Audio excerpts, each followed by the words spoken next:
Giant onion ATM thief. Chandu नाम का एक गरीब किसान रहता था। उसके पास एक छोटा सा जमीन का टुकड़ा था जिसमें वो सब्जियां उगाता था और उन सब्जियों को उसी गांव में रहने वाले गिरिधर नाम के दुकानदार को बेच देता था। वो एक छोटा सा गांव था जहां सिर्फ एक ही दुकानदार था जो गांव वालों से सब्जियां कम दाम पर खरीदता था और उन्हें दुगने दामों में बेच देता था। गिरिधर बहुत ही लालची किस्म का आदमी था। इस बार चंदू ने प्याज उगाई थी। प्याज की फसल बहुत ही अच्छी हुई थी। ये देख चंदू बहुत ही खुश हो जाता है। वो अपनी प्याज लेकर गिरिधर के पास जा ही रहा था कि उसका बेटा दिनेश वहाँ आता है जो शहर में पढ़ाई कर रहा था। अरे वाह पिताजी, लगता है इस बार प्याज की अच्छी फसल हुई है। सुना है प्याज का भाव भी आसमान को छू रहा है। अरे सच में? ये तो बहुत अच्छी खबर दी है तुमने। चलो ये प्याज गिरिधर को बेच कर आते हैं हम दोनों। यूँ दोनों गिरिधर के पास जाते हैं। गिरिधर प्याज को देखकर खुश हो जाता है और वो मन ही मन सोचता है, अरे वाह प्याज, इसका भाव तो आसमान को छू रहा है। खूब मुनाफा होगा मुझे। ये सोचकर वो चंदू से कहता है, अरे ओ चंदू, लगता है प्याज की फसल अच्छी हुई है, पर क्या करे तुम्हारा टाइम ही खराब है। मार्केट में प्याज का भाव एकदम से गिर गया है। मैं तुम्हें 15 रुपए किलो दूंगा। मेरे लिए भी ये घाटे का ही सौदा है। अरे ये आप क्या कह रहे हैं? मैंने तो सुना है कि प्याज का भाव आसमान को छू रहा है। अरे अगर ऐसा होता तो क्या मैं तुमसे झूठ बोलता? नहीं ना। अब तुम्हें बेचना है तो बेचो, नहीं तो तुम्हारी मर्जी। चंदू गिरिधर को प्याज बेचने के लिए तैयार हो जाता है, पर तभी दिनेश उसे रोकते हुए कहता है, नहीं पिताजी, हम प्याज को इस दाम पर इसे नहीं बेचेंगे। अरे लगता है तुम्हारा बेटा प्याज को बिना बेचे ही यूं सड़ाना चाहता है। देखिए आप इसकी तो चिंता ना करें। प्याज का क्या करना है मैं ये अच्छे से जानता हूँ। ये कहकर दिनेश अपने पिता को लेकर वहाँ से चला जाता है। तब गिरिधर अपने मन में सोचता है, अरे ये आजकल के छोरे अपने आप को बहुत ही होशियार समझते हैं। मैं भी देखता हूँ कि कौन इसकी प्याज को खरीदता है। इसकी प्याज यूं की यूं रहकर सड़ जाएगी। दूसरी ओर चंदू अपने बेटे से कहता है, बेटा हम प्याज तो वापस लेकर आ गए। अगर हम इसे नहीं बेच पाए तो ये सड़कर खराब हो जाएगा और मेरे बूढ़े पैरों में अब इतनी ताकत नहीं है कि मैं गली गली जाकर इस प्याज को बेच सकूं। पिताजी आप इसकी चिंता मत करो। आपको कहीं भी जाकर प्याज बेचने की जरूरत नहीं है। लोग खुद आकर आपके पास से प्याज खरीदेंगे। मैं एक ओनियन एटीएम मशीन बनाऊंगा जिसमें ग्राहक पैसे डालकर जितने प्याज उन्हें चाहिए उतनी ले जाएंगे। ये कहकर दिनेश दिन रात मेहनत करके एक अनियन एटीएम मशीन बनाता है और उसे गांव के चौराहे में रखता है। वो गांव वालों को इकट्ठा कर उस मशीन को कैसे इस्तेमाल करना है ये समझाता है। उस दिन से लोग एटीएम मशीन से प्याज खरीदना शुरू करते हैं। दिनेश वापस शहर चला जाता है। लोग उसमें पैसे डालते हैं और प्याज लेते हैं। चंदू हर रोज शाम उस एटीएम मशीन से पैसे निकालता था और फिर से उसमें प्याज भर देता था। उस एटीएम मशीन की वजह से गिरिधर का व्यापार ठप पड़ जाता है। ना तो कोई उससे प्याज खरीदते थे और ना ही बेचते थे।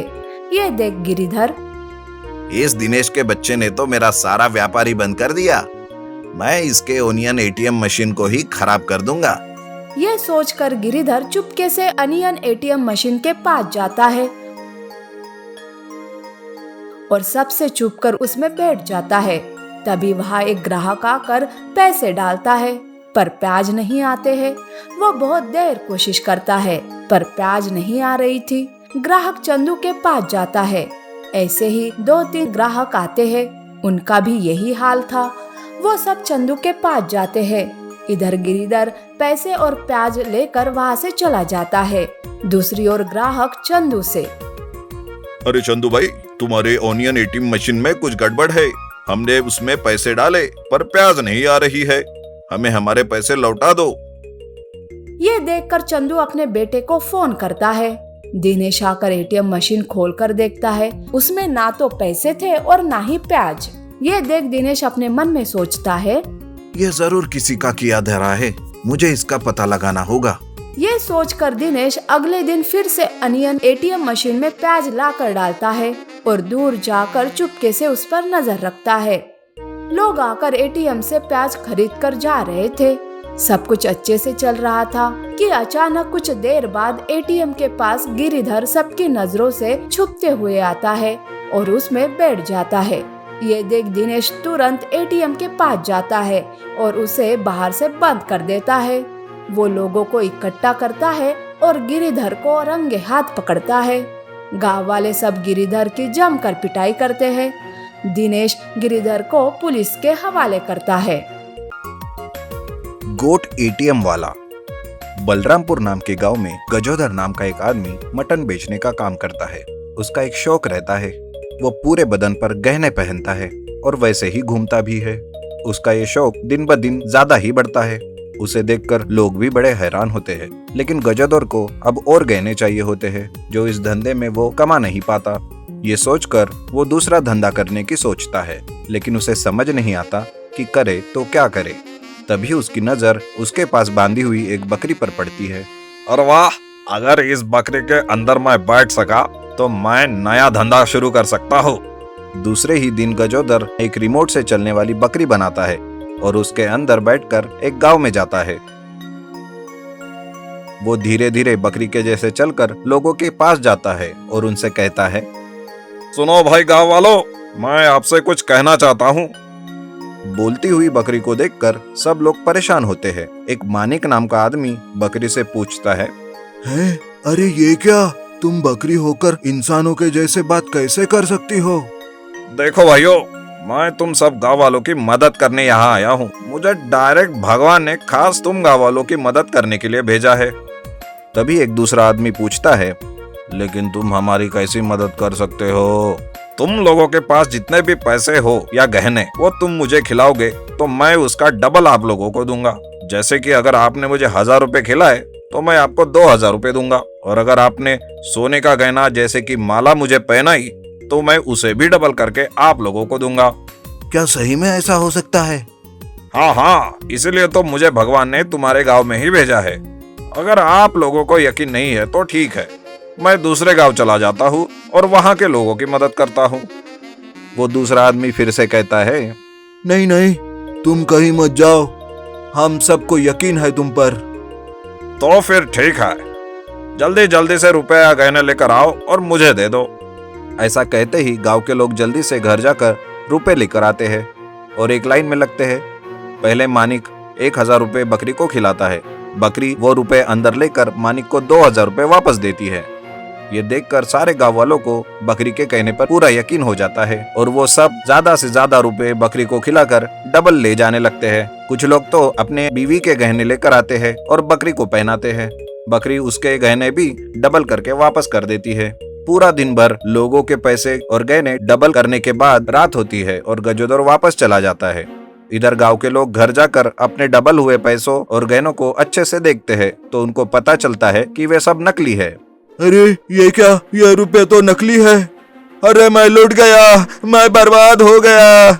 इधर गजोदर कभी इस गांव में कभी उस गांव में करते करते काफी सारा रुपया और गहने कमाता है। लेकिन एक दिन एक सांबा नाम का आदमी बकरी को नए गांव में पकड़ लेता है। अरे वाह, तुम तो वही बोलने वाली बकरी हो ना जो पैसे लेकर डबल करके देती हो? हाँ हाँ, मैं वही हूँ। बोलो, तुम्हें भी करने हैं क्या पैसे डबल? हाँ हाँ, लेकिन डबल नहीं, मुझे तो सारे के सारे चाहिए। मतलब मैं समझा नहीं। मतलब ये कि तुम जब पैसे खाकर डबल दे सकते हो तो इसका मतलब तुम्हारे पेट में बहुत सारा रुपया होगा। मैं तुम्हें एक मटन वाले को ही बेच दूंगा और उससे काफी सारा रुपया लूंगा। ऐसा कहकर सांबा बकरी को लेकर एक मटन वाले के पास जाता है और उसे बकरी के बारे में सब कुछ बता देता है। ये सुनते ही सब गांव वाले उस मटन वाले के आजू बाजू में खड़े होते हैं। वो मटन वाला भी 1 लाख रुपए सांबा को देकर बकरी को खरीदता है।